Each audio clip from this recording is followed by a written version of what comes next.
White House claims Biden did not quit race for his health. Made decision in short period of time on Sunday.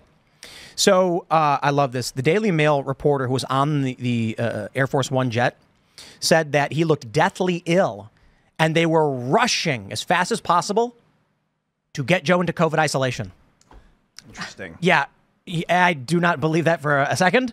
They were rushing because it is believed that he was suffering a mini stroke. I think you mentioned before that they've been pumping him with so many drugs, or at least it seems like they've been pumping him with so many drugs that when you come down from that, you look like God, like hell on earth. Yeah. Has overcome you. Especially at his age, to be on all that kind of stuff, it stresses the circulatory system and your heart and like all those uppers. So and they have been hauling him everywhere too, right? Like when he said, "I'm tired from travel," I kind of credit that. I mean, he's in his 80s. I'm sure it's not easy to be sort of dragged everywhere by your crazy staff. The thing about Joe Biden is, you know, I just want to know what happened between Saturday night when his campaign was still messaging like, no, we're in this race, and when he released the statement, or, you know, the hour before when they released it. Like, what conversation could he have possibly had that was like... There was no conversation. No, we know what happened. Joe Biden had been adamant he would not drop out. Schumer, Schiff, leadership, they were like, you got to go. Yeah. And then Saturday night, some fine gentlemen from the FBI showed up and knocked on his door, and they handed him a manila envelope, which he opened, and it's just a picture of JFK. And then he was like, I'm dropping out of the race. And they were like, oh, what a coincidence. And then left. See, I just think Joe Biden's so arrogant. He'd be like, no, that would never happen to me. Like, he was delusional with the idea that he would just be this, like, 8-year president. I mean, he really clung to that like no other. It's almost like a mythical thing how much he believed he deserved another term. Maybe arrogant isn't the right word. Maybe his brain doesn't work, so they hand him a manila envelope, and he opens it, and there's a picture of JFK, and he's like, too subtle. I can't see it without my glasses. Let me. What is this about? And they're like, well, you need to look at the picture. What's the picture of? Sir, just look at the picture. Oh, here we go. My fellow Americans. Right on time.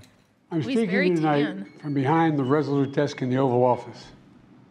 In this sacred space, surrounded by portraits of extraordinary American presidents. He's not even looking at the camera. Thomas Jefferson wrote the immortal words that guide this nation. George Washington, who showed us presidents are not kings. Abraham Lincoln, who implored us to reject malice. Franklin Roosevelt, who inspired us to reject fear. I revere this office, but I love my country more. It's been the honor of my life to serve as your president.